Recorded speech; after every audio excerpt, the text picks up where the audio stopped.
செங்கல்பட்டு அருகில் உள்ள பிரம்மாண்ட காலபைரவர் ஆலயம். பில்லி சூனியத்தை தவிடு பொடியாக்கும் காலபைரவர்.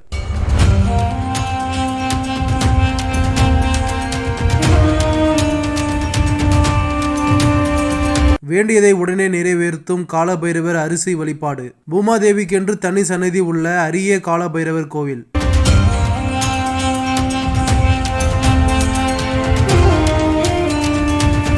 வணக்கம் வியூவர்ஸ், இன்னைக்கு நம்ம வீடியோவில் செங்கல்பட்டு மாவட்டம் திருவடி சூலம் என்ற இடத்தில் உள்ள பைரவர் வீடு என்று அழைக்கப்படும் ஈசங்கரனை பைரவர் ருத்ர ஆலயத்தை பார்க்க தான் வந்திருக்கோம். கோயிலோட அட்ரஸ் மற்றும் கூகுள் மேப்போட லிங்கை டிஸ்கிரிப்ஷனில் கொடுத்துருக்கேன். ஸோ தேவைப்படுறவங்க பார்த்து தெரிஞ்சுக்கோங்க. காலபைரவருக்கு என்று தனி சன்னதி இருக்கக்கூடிய இந்த கோயிலோட சிறப்புகளை என்னவென்று பார்க்கலாம். இது போல அறியாத ஆலயங்களை பற்றி தெரிஞ்சுக்க மறக்காம ரிமார்க்கபிள் ரமேஷ் சேனலை சப்ஸ்கிரைப் பண்ணி வச்சுக்கோங்க. இந்த கோவில் சுற்றி மலைகளுக்கு நடுவில் ஒரு அழகான இயற்கை சூழலில் அமைந்து உள்ளது. கோயிலோட அமைப்பு ரொம்ப வித்தியாசமா இருக்கு. கோவில் எதிர்ப்புறத்தில் பெரிய மைதானம் பார்க்கலாம். ஸோ உங்களோட வாகனத்தை ஈஸியாக நீங்கள் பார்க் பண்ணிக்கலாம். கோயில் என்ட்ரன்ஸ்ல ஸ்ரீ பைரவர் சித்தாந்த சுவாமிகள் அருளிய ஸ்ரீ பைரவர் வீடுன்னு போட்டு இருக்கிறத நம்ம பார்க்க முடியுது. கோவில் என்ட்ரன்ஸ் மத்தியில் அன்னபூர்ணியோட சிலையை பார்க்கலாம். பைரவரோட வாகனத்தையும் பார்க்க முடியுது. கோவிலுக்கு உள்ளே நுழையும் நுழைவாயில பிறப்பு என்று போட்டு இருக்காங்க.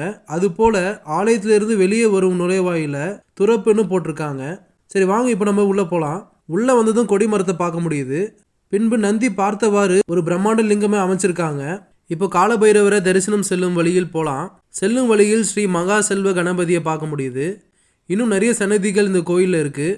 ஃபர்ஸ்ட் நம்ம காலபைரவரை தரிசனம் பண்ணிட்டு மீதி இருக்கும் சன்னதிகளை ஒவ்வொன்றாக பார்க்கலாம். இங்கே பைரவர் சன்னதி 12 படிகளுக்கு மேல் ஏறி சென்றால் காலபைரவரை தரிசனம் செய்வது போல அமைச்சிருக்காங்க. அதற்கு முன்பு பைரவரோட பாதமை கீழே பிரதிஷ்டை பண்ணி இருக்காங்க. நம்ம தண்ணீரால் பைரவர் பாதத்தை கழுவி வணங்கி விட்டு மேலே உள்ள படிக்கட்டை ஏற செல்லலாம். மேலே செல்ல 12 படிக்கட்டுகள் உள்ளது. அது 12 ராசிகளை குறிப்பது போல உள்ளது. உங்கள் ராசி என்னவோ அந்த படிக்கட்டில் நின்று நீங்கள் பைரவரை முதலில் வணங்க வேண்டும். இதன் மூலம் உங்கள் ராசிக்கு இருக்கும் தோஷம் அனைத்தும் நீங்கும் என்று சொல்லப்படுது. பிறகு மேலே சென்று பைரவரை வணங்கலாம். பைரவருக்கு மேலே வானம் போல அதில் நட்சத்திரங்கள் இருப்பது போல அமைச்சிருக்காங்க. இதற்கு அர்த்தம் என்னவென்றால் பைரவர் சன்னதியில் பஞ்சபூதமும் அடங்கியிருக்கிறது என்பதை குறிப்பிட தான் இப்படி அமைச்சிருக்காங்க. இதை பார்க்க உண்மையாகவே ஒரு புது அனுபவமாக இருக்கும். பின்பு கீழே வந்ததும் பைரவர் சன்னதியை சுற்றி அஷ்ட பைரவரோட சன்னதிகளை வச்சுருக்காங்க. அஷ்ட பைரவரையும் நம்ம பார்த்துட்டு அடுத்து நம்ம பார்க்க போகும் சன்னதி தசராவதி ஸ்ரீ சாமுண்டீஸ்வரி சன்னதி.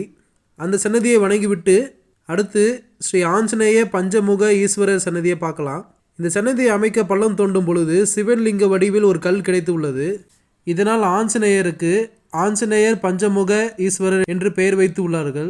அடுத்து ஸ்ரீ ருத்ர விநாயகர் சன்னதி, வனமாலேஸ்வரர் சன்னதி, ஸ்ரீ வைஷ்ணவி தேவி, வனதுர்கை, பிரத்யந்தியா தேவி, முருகர், சரஸ்வதி தேவி போன்ற சன்னதிகளை பார்க்க முடியுது. குறிப்பா பூமாதேவியோட சன்னதியை பார்க்கலாம். பூமாதேவிக்கு என்று சன்னதியை நிறைய கோயில நம்ம பார்த்துருக்க முடியாது. நான் இந்த கோயில மட்டும் தான் பூமாதேவியோட சன்னதியை பார்த்துருக்கேன். நீங்க வேற ஏதாவது கோயில பார்த்துருந்தீங்கன்னா கமெண்ட்ல சொல்லுங்க. இவங்களை பிரபஞ்ச கண்கள் என்ற கண் போன்ற வடிவில் இருக்கும் துவாரம் வழியா தரிசனம் செய்வது போல அமைச்சிருக்காங்க. அடுத்து ஸ்ரீ ஆனந்த ஸ்வர்ண ஆகர்ஷண பைரவரை தரிசனம் செய்யலாம். லிங்க வடிவில் இருக்கும் இதன் உள் நம் படிக்கட்டில் இறங்கி சென்றால் ரிஷி மண்டல ஸ்ரீ ஞான தட்சிணாமூர்த்தி சன்னதியை பார்க்கலாம். தட்சிணாமூர்த்திக்கு கீழே 10 ரிஷிகள் தவம் செய்வது போல பார்க்க முடியுது. இவ்வளோ பெரிய தட்சிணாமூர்த்தி சன்னதியை ஃபர்ஸ்ட் டைம் இங்கே தான் நான் பார்க்குறேன். அடுத்து வெளியே கொடிமரம் இருக்கும் இடத்தில் ஊதுவத்தி வாங்கி கொடிமரத்து காட்டி விட்டு மண்ணில் குத்தி விட்டு போகிறாங்க. இதன் மூலம் பில்லி சூனியம் போன்ற தீய சக்திகளிலிருந்து பைரவர் நம்மளை காப்பார் என்று சொல்லப்படுது. இறுதியா துறப்பு என்று போட்டிருக்க நுழைவாயில் வழியா நம்ம கோயிலிருந்து வெளியே வரலாம். கோயிலை சுற்றி பைரவரோட வாகனமான நாய்களை நிறைய பார்க்க முடியுது. தேய்பிறை அஷ்டமி அன்று கால பைரவரை தரிசனம் செய்தால் காசிக்கு சென்று வந்த பலன் கிடைக்கும் என்று சொல்லப்படுது.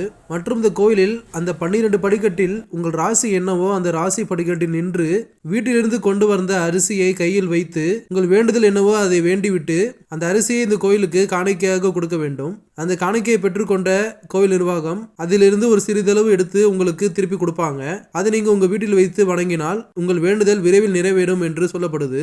இந்த வீடியோ அப்லோட் பண்ற அடுத்த நாள் தான் காலபைரவ ஜெயந்தி வருது. அதாவது நவம்பர் 22ஆம் தேதி 2024 காலபைரவ ஜெயந்தி கொண்டாடப்படுது. இந்த காலபைரவ கோயில்ல ரொம்ப விமர்சையா இதை கொண்டாடப்படும். முடிந்தால் இந்த கோயிலுக்கு வந்து நீங்க விசிட் பண்ணுங்க. அப்படி முடியாட்டி பரவாயில்ல, உங்க வீட்டு பக்கத்துல இருக்கிற சிவன் கோயில இருக்கிற காலபைரவரை வணங்குங்க. மீண்டும் விரைவில் இது போல அற்புதமான ஆலயத்துல நம்ம சந்திப்போம். வீடியோவை லைக் பண்ணிட்டு சேனலை மறக்காம சப்ஸ்கிரைப் பண்ணிடுங்க. ஓம் காலபைரவா போற்றி. நன்றி, வணக்கம்.